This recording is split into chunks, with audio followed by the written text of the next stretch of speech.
They told her no man would marry a widow with 4 children, especially not one whose skin marked her as different in a town that barely tolerated difference.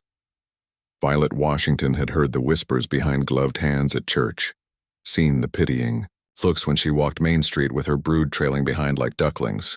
The good women of Silver Creek spoke in certainties about her future, none of it kind. The morning Kane Morrison came calling. Those certainties crumbled like old paper. Dawn light slanted through cottonwood leaves as hoofbeats drummed against hard earth. Violet stepped onto her porch, wiping flour from her hands. 4 riders sat their horses in her yard. The leader wore his hat low, shadow cutting across features that belonged in wanted posters. Mrs. Washington. Kane touched his brim with mock courtesy. Come to discuss your situation. Behind her, footsteps scattered. Sarah's voice, sharp, with fear, gathering the younger ones. James appeared at Violet's shoulder, 14, and trying to fill his father's space. His hand found the rifle by the door. Got no situation needs discussing. Violet's voice carried the weight of mountains, steady as stone. Kane's smile held no warmth. See, that's where you're wrong. This land's got potential, more than a woman alone can handle. Managing just fine. Are you? His gaze swept the patched roof, the sagging fence. 4 mouths to feed. Winter coming. Accidents happen in these parts. The word accidents hung in the air like smoke. Samuel's face flashed through her mind. The cave-in that took him, the way the mine foreman couldn't meet her eyes at the funeral. Kane leaned forward in his saddle. Got papers here, fair price, more than fair, considering. Considering what? Considering you got no husband to protect what's yours. The threat sat naked between them now. Violet felt her children's fear pressing against her back, their breathing shallow in the morning quiet. Marcus, barely 6, made a sound like a wounded animal. Kane's hand drifted toward his gun. 3 days, Mrs. Washington. Think it over real careful. The rifle shot split the air clean. Kane's horse reared. The other riders wheeled, hands moving to weapons. From the tree line rode a man Violet had seen in town. Dr. Thompson, they called him. Quiet man with gentle hands and eyes that held too much knowing. He sat his horse easy, rifle across his lap. Medical bag hung from his saddle horn like a promise of healing in a world bent on breaking things. Lady gave you her answer. His voice carried the kind of quiet that made loud men listen. Kane steadied his mount. This ain't your concern, Doc. Made it my concern. The silence stretched thin as wire. Kane's men looked to him, waiting. Violet held her breath, counting heartbeats. Sarah's hand found her arm, gripped tight enough to bruise. Kane spat into the dust. You just bought yourself a world of trouble. Wouldn't be the first time. Something in Thompson's tone made Kane's eyes narrow. Recognition flickered there. Or maybe just calculation. The kind men do when measuring their chances against another man's will. Kane gathered his reins. 3 days, Doc, for both of you. They rode out hard, dust trailing like a curse. Thompson waited until the sound faded before moving his horse closer. In daylight, Violet could see the lines around his eyes, the way his shoulders carried weight that wasn't visible. You hurt? His gaze swept her children, professional and thorough. No. She studied his face, looking for motives. Men didn't risk their lives for strangers, not in her experience. Why? He considered the question, rifle still ready across his lap. Right thing to do. Right don't keep a man alive out here. Neither does wrong. Marcus broke free from Sarah's grip, edging closer to the strange man on the horse. Thompson's expression softened, the hard lines smoothing into something almost gentle. You're the doctor. Marcus's voice held wonder. You made my fever go away. That's right. Are you coming back? Thompson looked at Violet, question in his eyes. She saw something there that made her chest tight. Not pity. Not the calculating look men got when they weighed her burdens against her worth. Something else entirely. If your mama says it's all right. The words hung between them, layered with meanings Violet couldn't name. Her children watched, waiting. Sarah's grip on her arm loosened, curiosity replacing fear. James stood straighter, measuring the man who'd stood with them when trouble came calling. Violet thought of the whispers, the certainties spoken in parlors and churches. No man would want a widow with 4 children. No man would choose such complications willingly. She looked at Thompson, sitting patient as stone while her world tilted on its axis. "All right," she said. 3 months before Kane Morrison's ultimatum, Ezra Thompson had ridden into Silver Creek carrying ghosts. The town spread before him like a promise half kept. False-fronted buildings lined a dusty main street. Mountains rose beyond, purple with distance and possibility. He'd been searching for 3 years, following whispers and rumors, chasing a dead man's words across territories that stretched endless as regret. The livery stable owner eyed his horse, his clothes, the military bearing he couldn't quite shed. "Passing through? Looking to stay? Town need a doctor?" "Could use one. Doc Henley passed last winter." Ezra paid for a stall, shouldered his saddlebags. Inside lay his instruments, his certificates, and a leather journal he never opened in daylight. The weight of it pressed against his ribs like unfinished business. His first patient came that evening. A woman's voice desperate through his clinic door. "Please, sir, my boy's burning up." She stood in lamplight holding a child who hung limp as cloth. Behind her, 3 other children, clustered in the doorway. The woman's face held the kind of strength that comes from carrying too much alone. "Bring him in." She laid the boy on Ezra's examination table. Fever radiated from the small body like heat from stones. As Ezra worked, something caught his eye. A family Bible on the shelf, open to pressed flowers between its pages. Next to it, a military commendation. The name stopped his breath. Samuel Washington, Buffalo soldier, killed in action. His hands trembled as he continued the examination. The boy's breathing eased as the medicine took hold. Color returned to small cheeks. The woman's shoulders sagged with relief. "Thank you." Ezra couldn't meet her eyes. "What's his name?" "Marcus." "I'm Violet Washington." The name hit him like a physical blow. Samuel's voice echoed across 3 years of guilt and searching. "Tell my Violet I tried to come home. Tell her I never stopped loving her and those babies." "Ma'am." He managed the words through a throat gone tight. She gathered Marcus in her arms, the other children pressing close. Sarah, the oldest, watched Ezra with suspicious eyes.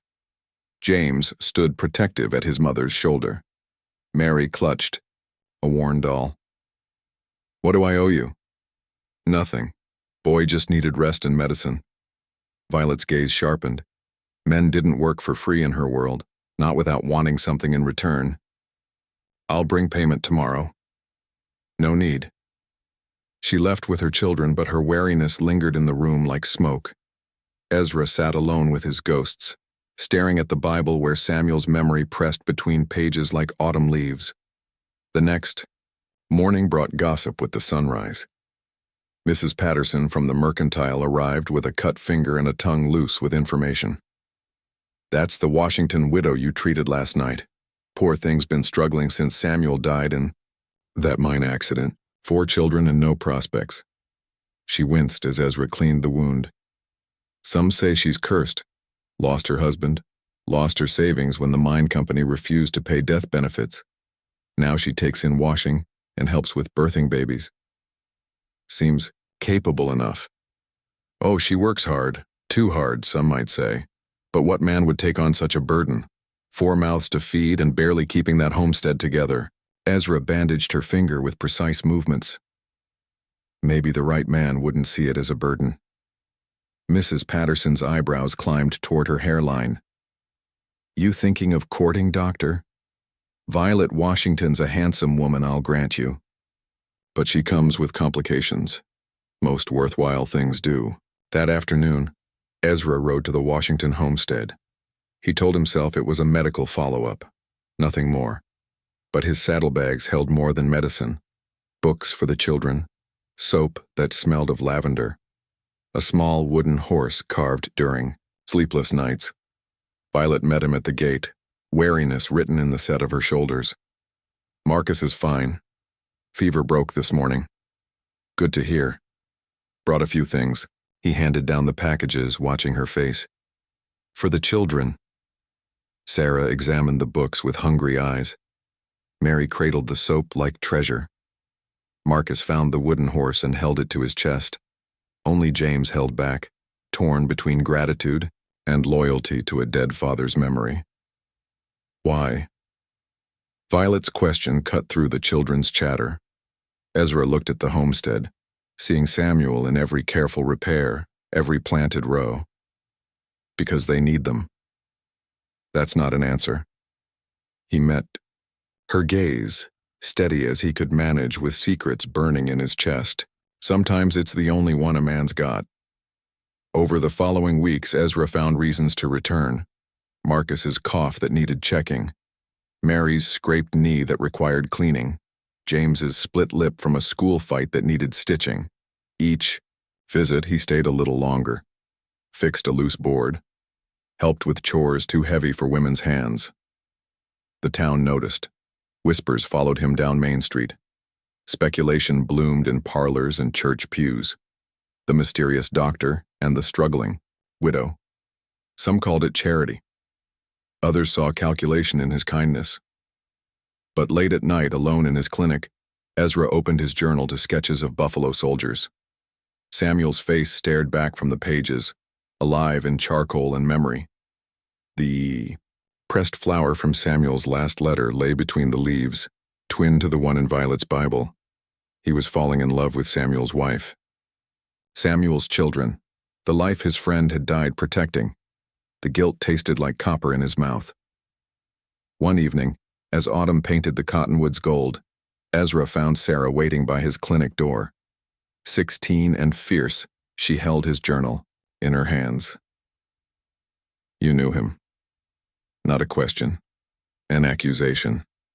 The journal fell open to Samuel's sketch. The resemblance between father and daughter was unmistakable. Same stubborn jaw, same eyes that missed nothing. "Yes, you knew my father, and you never said." Ezra's hands hung empty at his sides. No excuse would make this right. No explanation would ease the betrayal in her voice. "He saved my life." Sarah's grip tightened on the journal. "Tell me." So he did. About the patrol that went wrong. The sniper in the rocks. Samuel's body slamming into his, pushing him clear of the bullet meant for his chest. About the promise made to a dying man who whispered his family's names like prayers. "That's why you came here. That's why you're courting Mama." Started that way. The admission felt like removing splinters from his soul. Not anymore. Sarah studied his face, looking for lies, finding only truth and the weight of carrying it alone. "Does she know?" "No. You have to tell her." "I know." Sarah closed the journal, holding it like evidence of his crime. "She deserves better than secrets. She deserves better than me." "Maybe." Sarah's voice softened, just a fraction. "But you're what we've got." She handed back the journal and walked away, leaving Ezra alone with his ghosts and the terrible certainty that some truths would destroy everything he'd built from the ashes of his guilt. Winter came early that year, and with it the conspiracy that had been growing in shadows finally showed its teeth. The cottonwood where Samuel had married Violet stood bare against November sky. Its branches reached toward heaven like prayers, carved in bark. Ezra knelt beneath it, ring burning in his palm like a coal. "Violet Washington." His voice caught on her name. "Will you marry me?" She stood frozen, wind pulling at her shawl. The ring was simple silver, honest as the man offering it. But his eyes held something else. A weight that spoke of secrets still carried, truths still buried. Why? The question came soft as snowfall. Because I love you. Because I love them. He nodded toward the house where her children waited. Because Samuel would want his family protected. The name hung between them like a bridge neither had crossed. Violet's breath caught. You speak of him like you knew him. Ezra's silence stretched long as winter nights. Truth pressed against his ribs, demanding release, but cowardice held his tongue. I know he was a good man. I know he loved you. Not lies, not truth. Something worse than both. Violet took the ring with trembling fingers. Yes. That night, she wore it by lamplight, watching silver catch the flame. Sarah sat beside her, 16 and wise beyond her years. Something's not right about him, Mama. What do you mean? He knows things. About Papa. About the army. Things a stranger shouldn't know. Violet turned the ring on her finger. It fit perfectly, as if Ezra had known her measurements by heart. Maybe he's just kind. Kind men don't carry secrets that heavy. But Violet had already chosen. Love, she told herself, was worth the risk of heartbreak. She'd buried one husband. She could survive losing another. The engagement announcement split Silver Creek like lightning. Some called it romantic. Others whispered darker theories. The grieving widow and the mysterious doctor. Too convenient. Too quick. Cornelius Blake heard the news in his office above the Silver Creek mine. Maps covered his walls, marking claims and holdings. Red X's marked the families who'd sold. Black X's marked the ones who'd died in accidents. Violet Washington's land remained unmarked, a stubborn blank space in his expanding empire. Problems getting complicated, Kane Morrison said, hat in his hands. Doc's got military training, won't scare easy. Blake studied the map, calculating. Then we stopped trying to scare them. 3 days later, the well water on the Washington homestead turned foul. Violet noticed it first, the bitter taste that made her stomach turn. Then Marcus began vomiting, his small body racked with fever. Mary followed, then James. Only Sarah remained standing, helping her mother tend the sick. Ezra arrived to find chaos. Children burning with fever, Violet pale, with exhaustion. He worked through the night, administering medicines, monitoring vital signs. By dawn, he'd identified the poison. Arsenic. Deliberate. Lethal if left untreated. Who would do this? Violet's voice cracked with exhaustion. Ezra knew. He'd seen the signs before, during the war. Wells poisoned to drive out enemies. Families destroyed by invisible weapons. But knowing and proving were different things entirely. I don't know, but I'll find out. He rode to town that morning, medical bag concealing the water samples he'd collected. Doc Henley's old laboratory still functioned, and Ezra knew enough chemistry to confirm his suspicions. Arsenic, military grade, the kind used in mining operations. At the Silver Creek mine, he found his opportunity. The foreman, a man named Peters, had broken his arm in a fall. As Ezra set the bone, he listened to the conversation drifting from Blake's office. Washington woman's getting stubborn. Doc's making her brave. Then we make them both sorry. Blake's voice carried the confidence of a man who'd never faced consequences. That land sitting on the richest vein in the territory. I've got investors coming from Denver. Won't let some widow and her do-gooder husband ruin 20 years of planning. Ezra's hand stilled on the bandage. The pieces clicked together like bones snapping into place. Samuel's death. The other mining accidents. The systematic elimination of small landowners. Not coincidence. Murder. What about the territorial marshal? Marshal's 3 days away. Plenty can happen in 3 days. Peters groaned as Ezra tightened the splint. Easy, Doc. Sorry. But Ezra's mind was elsewhere, calculating distances, timing, resources. 3 days to expose a conspiracy that had killed a dozen men. 3 days to save the woman he loved and the children he'd claimed as his own. He rode home to find Violet waiting on the porch, Marcus sleeping in her arms. The boy's fever had broken, but his breathing remained shallow. Guilt carved channels in Ezra's chest, deeper than any wound he'd suffered in war. "How is he?" "Alive, thanks to you." She studied his face, reading the tension there. "You know who did this." "I suspect." "Tell me." So he did. About the conversation he'd overheard, about the pattern of accidents, about the men who'd died for the silver beneath their feet. Everything except the truth that mattered most. Violet listened in silence, her arms tightening around Marcus. When he finished, she stood and walked to the window, staring out at land that had cost so much blood. Samuel didn't die in an accident. No. He was murdered, like the others. Yes. She turned to face him, and in her eyes he saw something new. Not just love or trust, but the hard certainty of a woman who'd lost everything and refused to lose more. "What do? We fight." That night, as her children slept, Violet sat beside Marcus's bed and made her choice. The town had been wrong. A man had married a widow with 4 children, but they'd been wrong about everything else too. Love wasn't burden, it was armor. Family wasn't weakness, it was strength multiplied by the number of hearts beating in unison. She touched the ring on her finger and whispered a prayer to the husband she'd buried and the one she'd chosen to keep.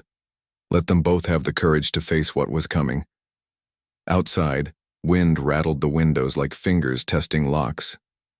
Winter was coming, and with it, the reckoning that would determine whether love was stronger than greed, whether truth could survive in a world built on lies.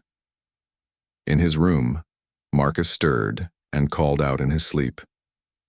Not for his dead father or absent mother, but for the man who'd sat beside his bed all night holding back death with medicine and will. "Papa," he whispered, the word carrying the weight of trust and the promise of tomorrow. Ezra heard it through the thin walls and felt his heart break and heal in the same breath. Some secrets, he realized, were heavier than others. Some truths were worth the cost of carrying them, but not all. And time was running out to choose which ones to keep and which ones to confess before the choosing was taken from him entirely.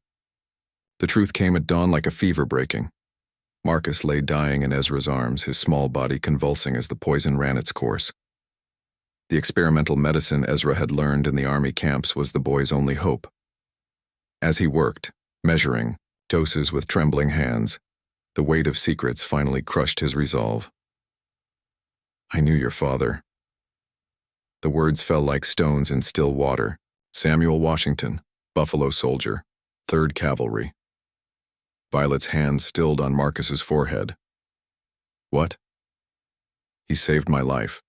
Took a bullet meant for me." Ezra's voice cracked as he continued the treatment. "Last thing he said was your name.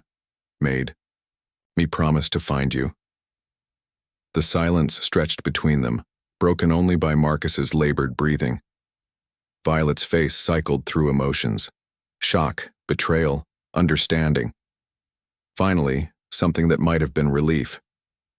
"You came here for him," started that way. "Not anymore." She watched him work, seeing past the secret to the man beneath. The guilt he carried, the love he'd built from ashes, the way he fought for Marcus's life like it was his own. "Does it matter?" she asked. "Why you came? Does it matter to you?" "Only if you're staying for the wrong reasons." Ezra met her eyes over Marcus's still form. "I'm staying because I love you, all of you. Samuel would want his family protected, but that's not why I'm here anymore." Marcus's breathing eased. Color returned to his cheeks. Death retreated like shadows before sunrise. "Papa?" Marcus's voice was barely a whisper, but it carried the weight of acceptance, of choice, of a family reformed by love rather than blood. Ezra's chest tightened. "I'm here." Outside, hoofbeats announced the arrival of the territorial marshal. Ezra had sent word 2 days ago. along with evidence of Blake's conspiracy, water samples, forged documents, witness statements from minors too scared to speak before but emboldened by community support. The marshal was a weathered man named Crawford who'd seen enough frontier justice to recognize the real thing. He arrested Blake without ceremony, ignoring the mine owner's protests about influential friends and political connections.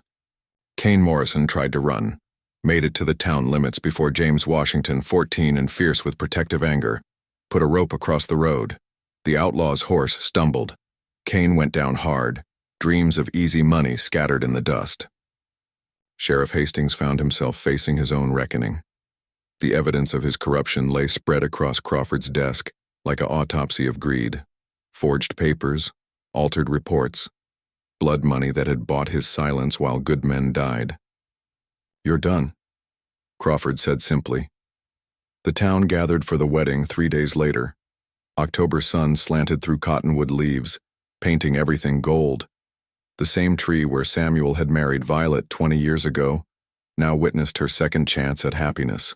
Violet wore her mother's dress altered by careful hands, simple, honest, beautiful in the way of things that endure. At her throat, Samuel's ring hung on a chain, not a replacement, but a remembrance. Sarah walked her mother down the aisle carrying Samuel's military medal. The girl had grown into her father's strength, her mother's grace. She placed the medal in Ezra's hands before the ceremony began. "He would have liked you," she whispered. Ezra pinned the medal to his wedding coat, feeling the weight of honor and responsibility. He wasn't replacing Samuel. He was continuing the work Samuel had started, protecting a family, building a future, loving with everything he had. The preacher spoke words about second chances and redemption, about love that grows from respect and shared burdens, about families formed by choice rather than blood alone. When he pronounced them married, Marcus cheered from the front row. Mary threw wildflowers. James managed a smile that looked exactly like his father's. The town that had once whispered about the widow and her burdens now celebrated love's triumph over fear. At the reception, old Mrs. Patterson cornered Violet by the punch bowl.